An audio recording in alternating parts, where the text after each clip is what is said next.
Uma casa de apostas feita por paranaenses para paranaenses. A Betplay Paraná chegou para te entregar as melhores odds, os melhores mercados e, óbvio, muito Atlético Paranaense. Espero você lá pra gente poder se divertir junto.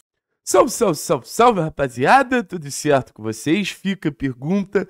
Já foi lá na Betplay Paraná para ver as odds do Atlético? Apesar da nossa fase tá longe de ser uma das melhores fases que o Atlético viveu, inclusive nessa temporada. Acho que a chance de ganhar do Botafogo de São Paulo é bem boa. Acho que, assim, não gosto de falar sobre obrigação de vitória, mas é algo muito próximo a isso. E como a gente ainda não tem a escalação que o Atlético vai entrar em campo, a gente imagina que alguns cenários devem acontecer. E aí, cenários é a manutenção do Tevez no time titular. Tevez que, pra mim, foi o nosso melhor jogador contra o Novo Horizontino e foi o nosso melhor jogador contra o Brusque no sentido de criar situações de gol. E quando a gente chega e imagina que para um jogo importante, que define a vida de treinador, um garoto como Tevez é a principal esperança, eu acho que tem um ponto de crítica muito forte.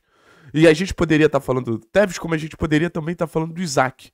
Eu acho que quando a gente fala do Tevez, a gente fala de um perfil que se sobressai muito mais a capacidade, podemos dizer assim, individual, a capacidade de desequilibrar através do drible, através do 1 contra 1, do que a parte coletiva. Então a gente está pedindo pro talento de um garoto salvar o técnico Maurício Barbieri. A gente está pedindo para uma jogada individual ser responsável para salvar um cenário de pouquíssimo jogo coletivo. Então não é à toa que quando a gente fala que o trabalho do técnico Maurício Barbieri é ruim. E assim, o Tevez não tem nada a ver com isso. O Tevez tem que fazer o trabalho dele.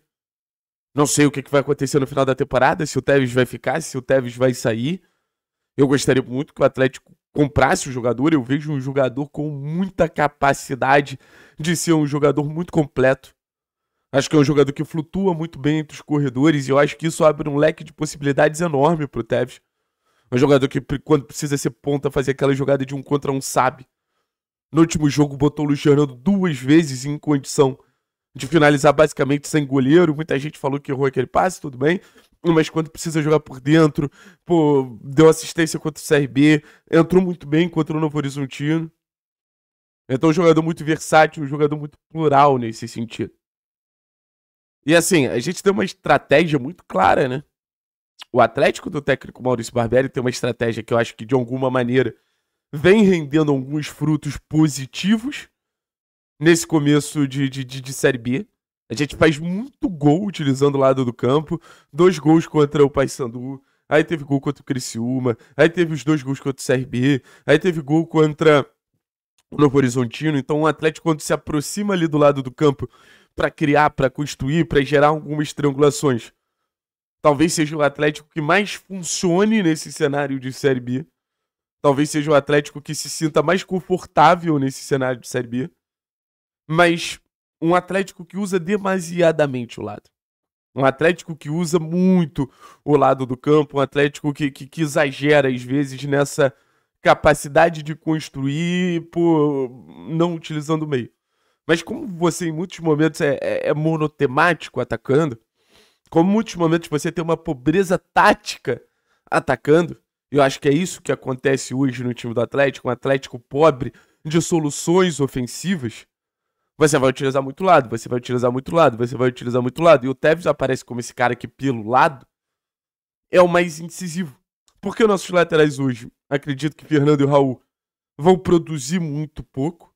E eu acho que o Fernando até cresceu ao lado do Tevez. Acho que o Fernando até deu uma boa resposta ao lado do Tevez no sentido de gerar algumas interações ali, gerar algumas conexões. E do outro lado, provavelmente a gente vai ter o Luiz, que é um ponta muito mais finalizador, é um cara que vai vir muito mais para uma condição de pisar na área e aproveitar as próprias jogadas do Tevez.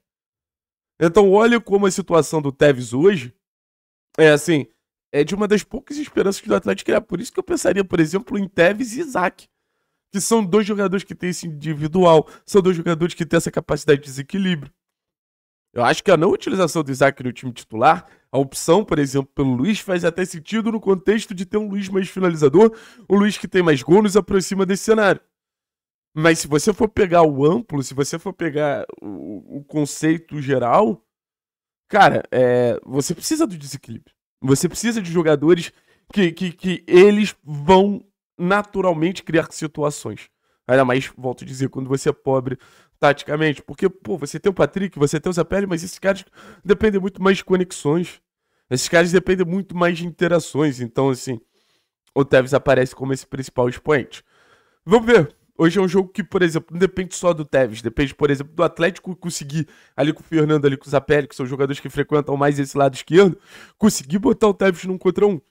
Porque eu duvido muito que se o Atlético consegue botar o Tevez num contra um time que promete vir muito fechado, que é o Botafogo de São Paulo, ele não vai criar nada.